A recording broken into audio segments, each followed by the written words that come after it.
Assalamualaikum warahmatullahi wabarakatuh.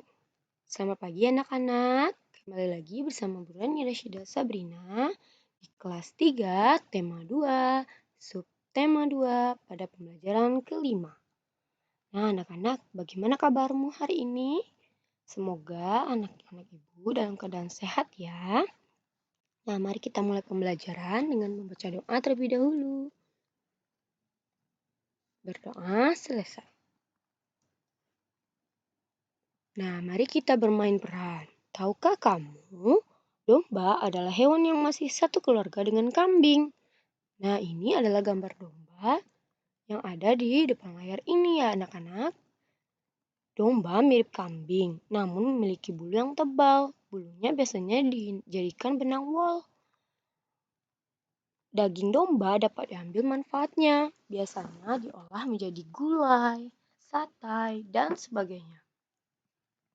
Sekarang kita lanjutkan lagi bermain peran dengan dongeng anak gembala dan serigala. Untuk saat ini, permainan peran ini lakukan dan cobakan sendiri dulu ya anak-anak. Karena kita belum bisa berkelompok. Nah, di sini ada peran-peran menjadi domba dan ada yang menjadi tamni dan ada menjadi serigala. Nah, ini adalah gambaran dari drama jika kita melakukan drama. Susunlah kata-kata di bawah ini sehingga menjadi sebuah pesan moral yang terdapat pada dongeng anak gembala dan serigala. Nah, anak-anak ibu, di sini ada kata-kata yang harus kita susun.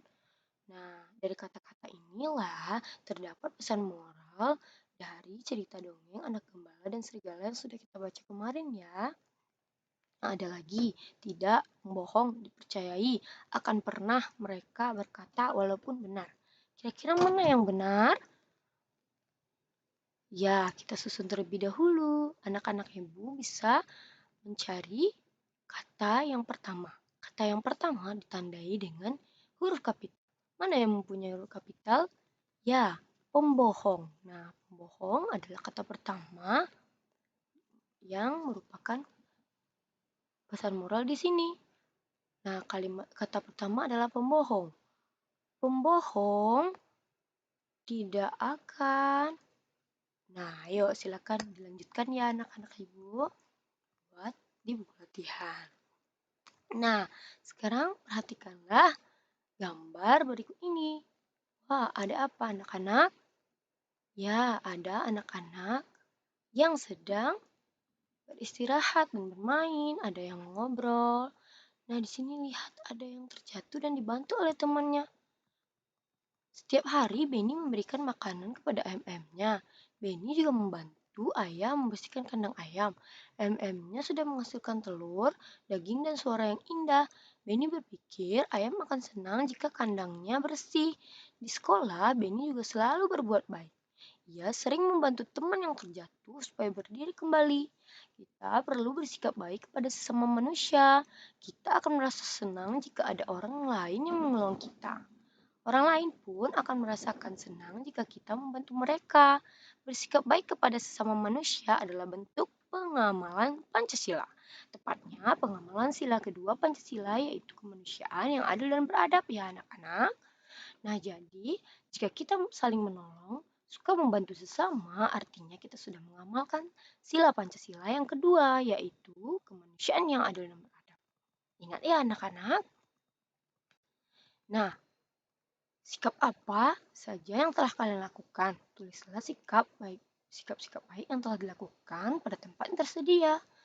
Nah, di sebelah kiri ada sikap baik yang telah kamu lakukan. Di sebelah kanan sikap-sikap baik yang temanmu sudah lakukan.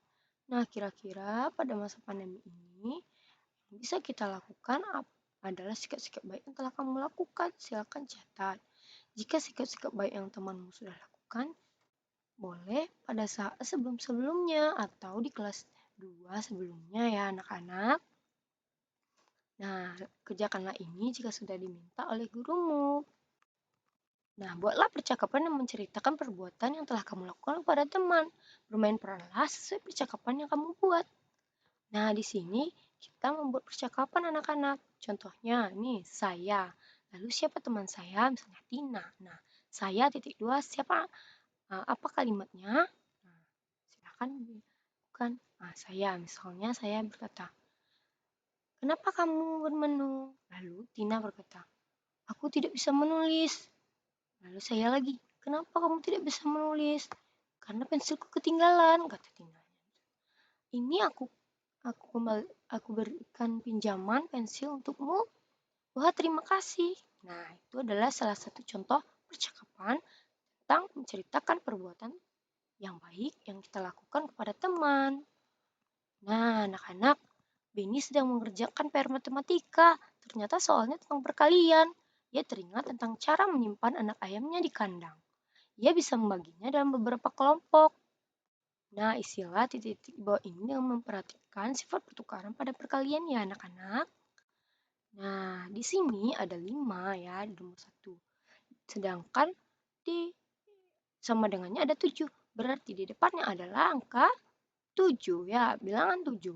7 dikali 5 dan sama dengan 5 dikali 7. Inilah cara membuatnya anak-anak. Tentu anak-anak sudah bisa ya.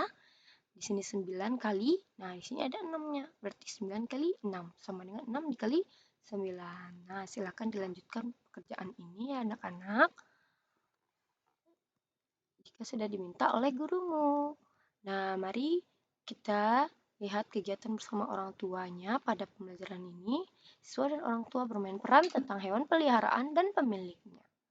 Jadi, Mama dan Papa di rumah, ciptakanlah permainan peran tentang hewan peliharaan dan pemiliknya bersama anak-anak kita. Nah, sekian pembelajaran kita pada hari ini ya anak-anak. Wabillahi taufiq wal hidayah. Wassalamualaikum warahmatullahi wabarakatuh.